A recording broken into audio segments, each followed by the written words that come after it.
apa itu eksekusi sukarela kurang dikemukakan di depan. Karena kan itu landasan teorimu. Kan itu landasan teorinya, eksekusinya. Jadi di sarannya yang lari karena kita bicara adalah eksekusi bukan pilot. Kemudian di kesimpulan nomor 2, kenapa masih menggunakan putusan MK tahun 84? Keputusan MK 84 kan tak berkorelasi ya dengan hak tanggungan. Karena 84 dia pasti hipotik. Hak tanggungan baru ada pada tahun 60 UPA itu. Ya, memang pada sebelum undang-undang hak tanggungan diberlakukan, yang menjadi jaminan atas tanah berlaku adalah hipotik. Pada dasarnya sama, prinsip-prinsip hipotik itu dibawa di dalam hak tanggungan. Hanya azas pemisahan horizontal. Karena hipotik kan tidak mengenal azas pemisahan horizontal dan kan nggak perlu fiat eksekusi. Tidak perlu ada fiat eksekusi karena berdasarkan 224 KIR parate eksekusi. Apa bedanya parate eksekusi dan real eksekusi? Apa bedanya parate eksekusi dengan real eksekusi? Semua ini untuk semua pertanyaannya real eksekusi dan parate eksekusi karena tadi dijabarkan adalah parate eksekusi dan dia dilawankan dengan real eksekusi. Apa bedanya? Harus dengan minta putusan pengadilan, berarti dilakukan gugatan terlebih dahulu dengan dasar pasal 20. Fiat eksekusi bukan fiat eksekusi.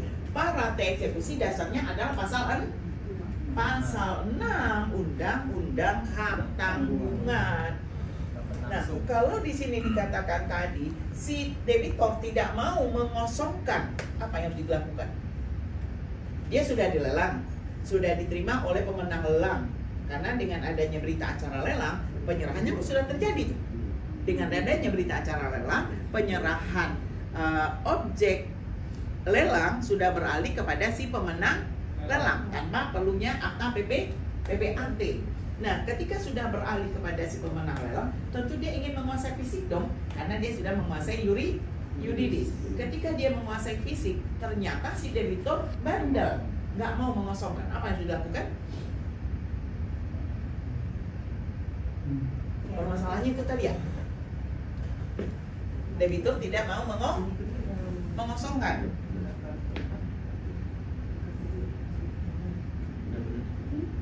Kemudian adanya bantahan dari debitor. Apakah punya kekuatan bantahan dari debitor? Enggak, karena kita sudah punya sertifikat tanggungan. Enggak ada artinya bantahan dari si debitor, nggak punya kekuatan apapun. Berarti kreditor bisa pengosongan secara paksa dong? Kan secara hukum nggak boleh dipaksa. kan udah memegang yuridisnya, udah memegang, tetapi yang debitor nggak mau mengosongkan rumahnya gitu atau tanahnya. Berarti solusinya gimana tuh, Bu? Iya, penyerobotan bisa. Penyerobotan bisa dong. Iya. Karena masuk pekarangan tanpa izin. Tadinya dia punya kewenangan untuk itu, tapi setelah beralih melalui lelang, maka secara yuridis itu adalah milik dari si pemenang lelang. Jadi dia keberatan pun nggak ada problem, si debitur keberatan karena itu sudah berdasarkan hukum, karena dia ya sosiologisnya iya, tapi kan ada dasar hukumnya sehingga sosiologis itu harus dikalahkan. Bahwa debitor yang ingkar janji, yang tak mau memenuhi kewajibannya, menimbulkan hak bagi kreditur selaku hak mendahulu untuk mengambil pelunasan dari objek jaminan dengan cara menjual. Dasarnya pasal 6, pasal 11, dan pasal 20. Jadi ini yang ditanyakan Baronnya, mana yang terjadi lebih dahulu punya kedudukan yang lebih tinggi. Ini undang-undang memberikan batasan dalam tempo 7 hari kerja, kantor pertanahan harus sudah menerbitkan sertifikat hak tanggungan. Itu dia. Artinya nanti itu setiap peringkat atau itu dia masing-masing punya SHT itu sendiri ya? Iya.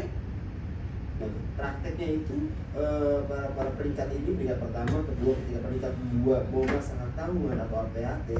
Nah itu harus persetujuan dari peringkat pertama dulu atau ada pemberitahuan saling berkomunikasi secara peringkat?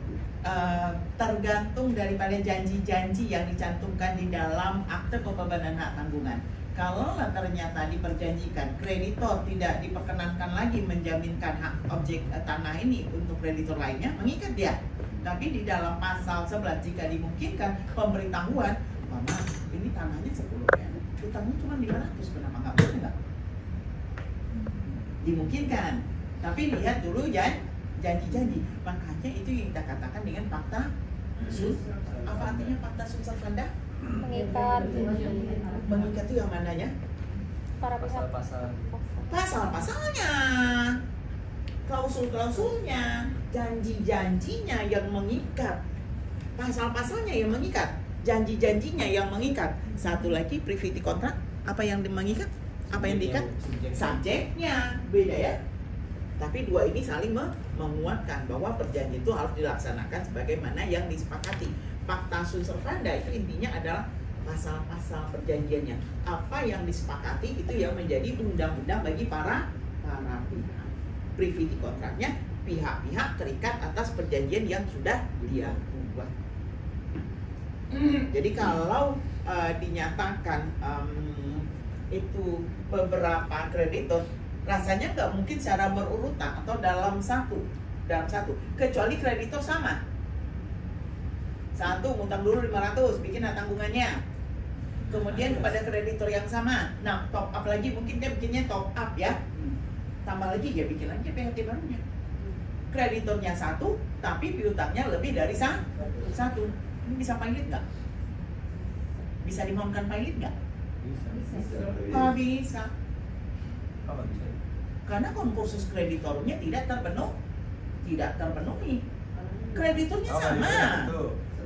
Cuma dia top up, bikin APHT baru lagi. Karena tadi objeknya 10M tapi baru yang diutang 500, 2. Jadi sehingga tingkat. Karena pilot itu kuncinya adalah konkursusnya lebih dari satu kreditor. Kalau hanya satu kreditor dengan top up, urusannya adalah one prestasi. Bagus, idenya bagus ini, eksekusi jaminan kebendaan atas hak tanggungan. Nah di sini udah bicara nih, jaminan kebendaan. Apa hal yang memberikan kekuatan pada jaminan kebendaan? Privilege-nya, spesialitasnya, publisitasnya, dan pasti dalam jaminan.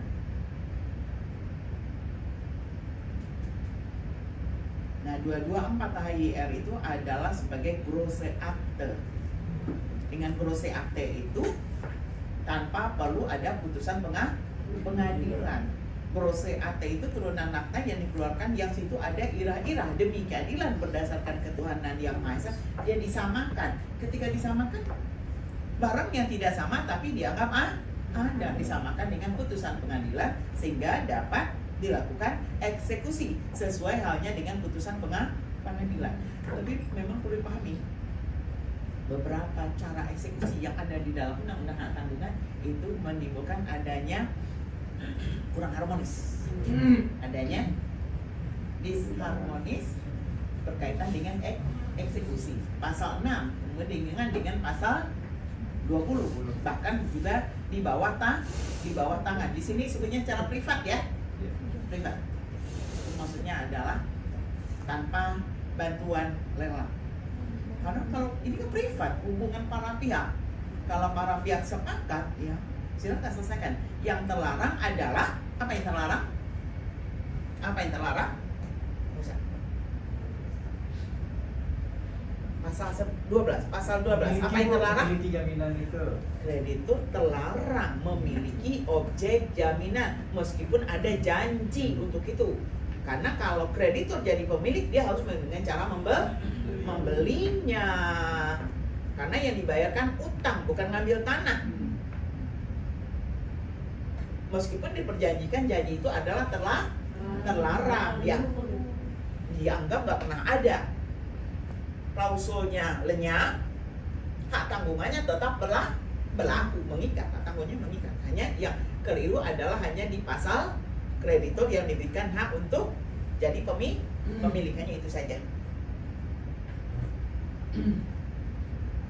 Bagus ininya, idenya ada. Yang kurang apanya lagi? Betul? Karena setiap ada metode penelitian. Ini ilmiah kan karena ada metodologinya. Ini kekurangan. Kalau nggak salah sendiri aja gimana? Silakan, ada lagi, Bang Roni? Lagi Masih ragu-ragu kah? Pak Rami. Jul. Kan udah lali satu harimau.